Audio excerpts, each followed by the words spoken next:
बहुत ध्यान से सुनिएगा, एक बात स्पष्ट रूप से सुनिए। भगवान के 3 प्रकार के दर्शन होते हैं। सब लोग इधर देखो, स्वप्न दर्शन, अनुभूति दर्शन और प्रत्यक्ष दर्शन। किसी भी व्यक्ति को प्रत्यक्ष दर्शन एक बार में नहीं होंगे। जिस किसी को भी प्रत्यक्ष ठाकुर जी दिखेंगे उससे पहले 2 दर्शन और हुए होंगे। उसमें पहला दर्शन है स्वप्न दर्शन। स्वप्न में ठाकुर जी आपको पहले ही अनुभव करा देंगे। अच्छा, स्वप्न में ठाकुर जी परिपूर्ण नहीं दिखेंगे।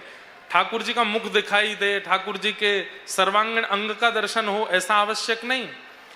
ठाकुर जी की संबंधी वस्तु दिखाई देंगी, जैसे मुकुट दिखाई दे, वंशी दिखाई दे, मोर दिखाई दे, यमुना जी दिखाई दे, मंदिर दिखाई दे, सुंदर निकुंज वन दिखाई दे, वृंदावन दिखाई दे, नंदगांव दिखाई दे, ठाकुर जी की कथा सुनाने वाले, ठाकुर जी का सत्संग करने वाले, ठाकुर जी के भजन कीर्तन करने वाले वैष्णव जन दिखाई दें, भजनानंदी महापुरुष दिखाई दें।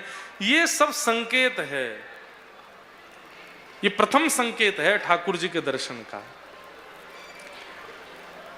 जिस किसी को भी सांकेतिक रूप से स्वप्न दर्शन हुआ है, इसका मतलब प्रत्यक्ष दर्शन होगा। सांकेतिक दर्शन के बाद दूसरा दर्शन होता है अनुभव दर्शन। ये अनुभव दर्शन कैसा होता है? अगर कहीं मोर पंख दिखा तो आपका मन ये नहीं सोचेगा कि यहां पास में मोर होगा। मोर पंख देखते ही आप मन में ये भाव लाओगे, जरूर ठाकुर जी निकल के गए हैं यहां से। सुगंधी आने पर यह नहीं लगेगा कि इत्र की दुकान पास है, सुगंधी आने पर यह लगेगा कि श्याम सुंदर यहीं कहीं आसपास हैं, इसलिए वायु उनका स्पर्श करके हमको लग रही है और उसी की अनुभूति हमको हो रही है। प्रसाद पाओगे तो प्रसाद मुख में जाते ही मन में ऐसा भाव आएगा ठाकुर जी का अधरामृत मिश्रित प्रसाद है, ये अनुभूतियां होने लगेंगी। आकाश की ओर देखोगे तो बादलों में ठाकुर जी की आकृति, वृक्ष में देखोगे तो वृक्ष में ठाकुर जी की आकृति, अरे सामान्य जीवों को भी देखोगे तो जीवों में भी ठाकुर जी का अनुभव होने लगेगा। मीराबाई क्या करती थी? अगर कोई श्याम वर्ण का व्यक्ति है तो मीराबाई उसको देख करके कहती, तुम कितने भाग्यशाली हो। बोले क्यों? ठाकुर जी ने अपने जैसा वर्ण तुमको प्रदान किया है। कोई व्यक्ति चलने में थोड़ा लाचार है तो मीराबाई उसको देख के कहती, तुम कितने भाग्यशाली हो। वो कहता, दुनिया कहती है मैं कितना भाग्य रहित व्यक्ति, चल भी नहीं पाता, तुम कहती हो भाग्यशाली। बोले हाँ, ठाकुर जी भी तो ऐसे टेढ़े मेढ़े हैं तुम्हारी जैसे। कोई बहुत चंचल स्वभाव का व्यक्ति कभी इधर कभी उधर इस तरह से रहता है, मीराबाई उसको देख करके कहती हैं, अरे भाई तुम कितने सौभाग्यशाली। क्यों? ठाकुर जी ने अपनी जैसा स्वभाव दिया, चंचल स्वभाव। ये अनुभूति, जड़ में ठाकुर जी का दर्शन, आकाश में ठाकुर जी का दर्शन, सुगंधी में ठाकुर जी का अनुभव और अपने आगे होने वाली गतिविधियों में ठाकुर जी की अनुभूति होना, ये दूसरा दर्शन है ठाकुर जी का, अनुभूति दर्शन। और जब स्वप्न दर्शन, अनुभूति दर्शन परिपूर्ण रूप से व्यक्ति के जीवन में विद्यमान हो जाते हैं तब उसको प्रत्यक्ष दर्शन होता है। फिर क्या होगा? आप कोई पत्थर भी देखते हैं, सामान्य तो पत्थर में आकृति दिख जाती, देखो ठाकुर जी खड़े हैं, वंशी बजा रहे हैं, देखो, सब कहेंगे ये तो पागल है, सब जगह ठाकुर जी दिखते हैं। पुष्प तो इसको उसमें तो बताएगा, देखो ठाकुर जी बैठे हैं, फोन में तो ठाकुर जी दिखते हैं, आकाश में तो ठाकुर जी दिखते हैं, पत्थर में भी ठाकुर जी दिख रहे हैं, लोगों में ठाकुर जी दिख जाते हैं। लेकिन एक दिन ऐसा आएगा, सब जगह देखते देखते जब सब लोग आपको पागल समझने लग जाएंगे, बोले यार तो सब जगह ठाकुर जी दिखें। एक दिन ऐसा आएगा, आप किसी वृक्ष की आकृति देखोगे और आप कहोगे देखो हैं तो ठाकुर जी, पर किसको बताऊं, सब पागल समझते हैं। और देखते ही देखते उस आकृति में से ही प्रत्यक्ष ठाकुर जी प्रकट हो जाएंगे और प्रत्यक्ष उनका अनुभव हो जाएगा। हमारे बिहारी जी, श्री वृंदावन बिहारी लाल दर्शन किए? कितनों ने दर्शन किए वृंदावन बिहारी जी के? लगभग सबने। वृंदावन कोई गया और बिहारी जी नहीं देखे हो, ऐसा हो नहीं सकता। बिहारी जी के दर्शन सब करते हैं। बिहारी जी कहां से प्रकट हुए पता है आपको? स्वामी श्री हरिदास जी महाराज नित्य एक कुंज को प्रणाम करते थे। कुंज समझते हैं? वृक्षों के घेर को कुंज कहते हैं। स्वामी श्री हरिदास जी महाराज नित्य एक कुंज को प्रणाम करते थे, क्योंकि उनको उस कुंज में ठाकुर जी का अनुभव होता था। एक दिन आपके शिष्य श्री विठल विपुल देव जी ने आपसे निवेदन किया, हे सदगुरुदेव भगवान, आप नित्य एक कुंज को प्रणाम करते हैं, क्या है वहां पे? तो स्वामी श्री हरिदास जी महाराज बोले, स्वयं जाओ, देख करके आओ। जैसे ही विठल विपुल देव जी ने उस कुंज में प्रवेश किया, अंदर जाते क्या देखा, आहा, बड़ी सुंदर सैया है और उस रत्न मंडित सैया पर प्रिया प्रियतम दोनों विराजमान हैं। गले में गलवैया दिए बैठे हैं दोनों श्री राधा श्याम सुंदर। तुरंत विठल विपुल देव जी को उन्होंने एक जल का करुआ प्रदान किया, मिट्टी का बर्तन। विठल विपुल देव जी पहले तो होश खो बैठे, ये मैंने क्या देखा। लेकर के बाहर आए, बाहर आकर के स्वामी जी के सन्मुख पधरा दिया। आज भी उस करुआ का दर्शन होता है राधाष्टमी के दिन तटीय स्थान में। स्वामी जी ने कहा, क्या देखा? बोले, अद्भुत। वृंदावन एक सुंदर जोड़ी, वृंदावन एक सुंदर जोड़ी, वृंदावन एक सुंदर जोड़ी,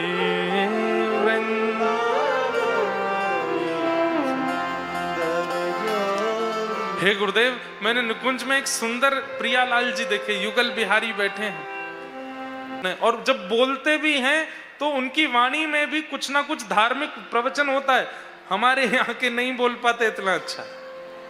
ये मैं अनुभव कर रहा था 3 दिन से। मध्य प्रदेश में भक्ति है, यहाँ की रज में भक्ति है। अगर व्यक्ति ठान लेना, मध्य प्रदेश का व्यक्ति ठान ले, तो ठाकुर जी को प्रकट करने की सामर्थ्य रखता है। ऐसे ऐसे आचार्य चरण हुए यहां पर।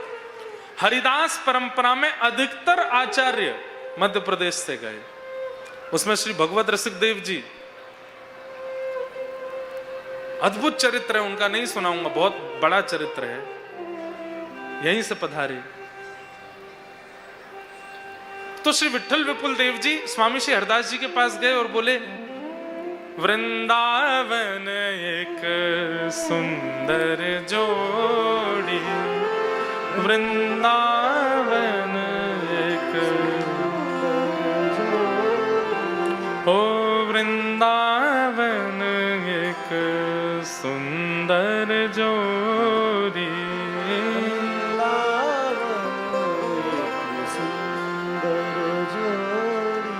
खेलत जहां तहां वंशी बट, खेलत जहां तहां वंशी, नंद नंदन वृष भानु किशोरी, नंद नंदन वृष भानु किशोरी, जय श्री भट्ट कहाँ लो बरनो, जय श्री भट्ट कहाँ लो बरनो, हे सुंदर श्याम राधिका गोरी, सुंदर श्याम राधिका गोरी।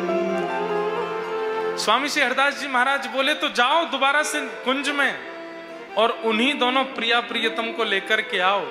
विठल विपुल देव जी दोबारा जैसे उस सघन कुंज में प्रवेश किए तो गले में गलवैया दिए जो प्रिया प्रियतम अलग अलग रूप में बैठे थे, वे दोनों ही एक रूप हो गए। और तभी उस सुंदर मणि रत्न जड़ित उस सिंहासन पर जब दोनों युगल एक हुए तो श्री वृंदावन बिहारी लाल का स्वरूप प्रकट हुआ। उसको लेकर के श्री विठल विपुल देव जी पधारे और श्री बिहारी जी अभी 25 नवंबर, संभवतः 25 नवंबर बिहार पंचमी, जिसको राम जानकी विवाह महोत्सव भी मानते हैं और हमारे बिहारी जी का प्रादुर्भाव भी मानते हैं। कहां से प्रकट हुए बिहारी जी? अनुभूति से। जो मैंने 3 रूप बताए, स्वप्न दर्शन, अनुभूति दर्शन और प्रत्यक्ष दर्शन, उसमें अनुभूति दर्शन क्या है? आपको आकृति दिखने लगेंगी जगह जगह, पास जाओगे तो धूमिल हो जाएगी। जिस दिन पास जाने पर धूमिल ना हो, देख लेना प्रकट हो जाएंगे प्रत्यक्ष। पर बहुत मुश्किल है बंधुओं प्रत्यक्ष दर्शन करना, गुरु कृपा के बिना संभव नहीं है। गुरु कृपा। हमारे वृंदावन में एक संत हुए, बड़े सीधे सरल, गुरु जी के पास गए और गुरु जी से जाकर के कहा, गुरु जी कुछ आज्ञा दो। तो गुरु जी इतने व्यस्त थे, कुछ बोल ही नहीं पा रहे थे। वो बार बार गुरु जी कुछ आज्ञा दो, गुरु जी कुछ आज्ञा दो, गुरु जी कुछ आज्ञा दो। तो खींच करके गुरु जी ने गुस्से में आकर के कहा, चला जा यमुना पार भांडीर वन चला जा, और वहां जाकर के तब तक युगल नाम गाना। युगल नाम मतलब राधे कृष्ण कृष्ण कृष्ण राधे राधे, राधे श्याम श्याम श्याम राधे राधे। तब तक युगल नाम गाना जब तक ठाकुर जी आ ना जाए। लेकिन गुरु में ऐसी निष्ठा, तुरंत चले गए, यमुना जी पार करके भांडीर वन पहुंचे। और कितने दिन उन्होंने तप किया? 12 वर्ष तक राधे कृष्ण कृष्ण कृष्ण राधे राधे, राधे श्याम श्याम श्याम राधे राधे। 12 वर्ष बाद तभी क्या देखते हैं, आहा, युगल सरकार प्रकट हो गए, श्री किशोरी जी प्रकट हो गए, ठाकुर जी प्रकट हो गए। असली बात तो अब सुनो। 12 साल बाद ठाकुर जी प्रकट हो गए। ठाकुर जी प्रकट होके बोले, भैया हमको आए हुए आधा घंटा हो गया, तुम खड़े खड़े केवल मुस्कुरा रहे हो, कुछ बोल क्यों नहीं रहे? 12 साल हमारा नाम जप करके प्रकट किया, कुछ बोलो तो वो क्या बोलते हैं? बोले गुरु जी ने ये नहीं बोला था कि ठाकुर जी प्रकट हो जाएं तो उनसे ये बात करना। गुरु जी ने कहा था केवल ठाकुर जी को प्रकट कर दो। अब मैं वापस जा रहा हूं, गुरु जी से पूछ के आता हूं आपसे क्या बोलना है। किशोरी जी उन्हें कितना सीधा है, साक्षात परमात्मा खड़े हैं, अब ये पूछने जा रहा है गुरु जी से कि गुरु जी उनसे क्या बोलूं। लौट करके गए, ठाकुर जी बोले हम प्रतीक्षा कर रहे हैं, जाओ गुरु जी से पूछ के आओ। यमुना जी पार करके वृंदावन आए। वृंदावन आकर के गुरु जी से बोले, गुरुदेव ठाकुर जी मिल गए। गुरुदेव बोले, पहले तो ये बताओ तुम कौन हो? आप भूल गए मुझे? अरे बताओ तो कौन हो? बोले 12 साल पहले आपके चरण पकड़े थे मैंने, मुझे कुछ आज्ञा दे दो, आज्ञा दे दो, आज्ञा दे दो, आज्ञा दे दो। अच्छा हाँ, एक दिन कोई उत्सव में तुम पीछे पड़ गए थे हमारे। बोले हाँ मैं वही हूं। तो आपने कहा था भांडीर वन में जाकर के युगल नाम करो। गुरुजी 12 साल तक युगल नाम किया, जटा जूट निकल आई, दाढ़ी निकल आई। अच्छा अब क्यों आए हो? ठाकुर जी प्रकट हो गए, खड़े खड़े पूछ रहे हैं कि हमसे बात करो। तो मैंने कहा गुरु जी से पूछ के आता हूं, क्या बात करूं? गुरु जी बोले, हैं ठाकुर जी प्रकट हो गए? बोले हाँ, कैसे हैं ठाकुर जी? अब गुरुजी आपको मैं क्या बताऊं, आप मेरे संग चलो, दर्शन कर लो। गुरु जी बोले चलो। यमुना जी पार करके भांडीर बन गए तो क्या देखा? सुंदर पेड़ के नीचे झूला लगा था, किशोरी जी झूल रही हैं, ठाकुर जी झूला रहे हैं, दोनों उसकी प्रतीक्षा कर रहे थे। गुरुदेव ने दर्शन किया, देखते ही शिष्य को अपने हृदय से लगाया। बोले भैया धन्य है, मैंने तो तेरा नाम भी नहीं पता मुझको, मैं तुझे जानता तक नहीं। एक सामान्य सी मैंने आज्ञा दी और तू उस आज्ञा से तूने ठाकुर जी प्रकट कर लिए। गुरुजी वो सब बात की बात है, पहले ये बताओ, ये यूं पूछ रहे हैं हमसे बात करो, मैं क्या बोलूं ये तो बता दीजिए। मतलब मैं अपने मन से कुछ नहीं बोलूंगा, आप जो कहोगे वो बोलूंगा। गुरुदेव बोले इनसे कहो तेरा और तेरे गुरुजी का दोनों का उद्धार करके अपने संग निकुंज ले चलें। तब उसने कहा, हे ठाकुर जी मेरे पे और मेरे गुरुदेव दोनों पे कृपा करके हमको निकुंज ले चलो। प्रियालाल जी दोनों ने उनको हृदय से लगाया और अपने निकुंज में लेकर के प्रस्थान कर गए।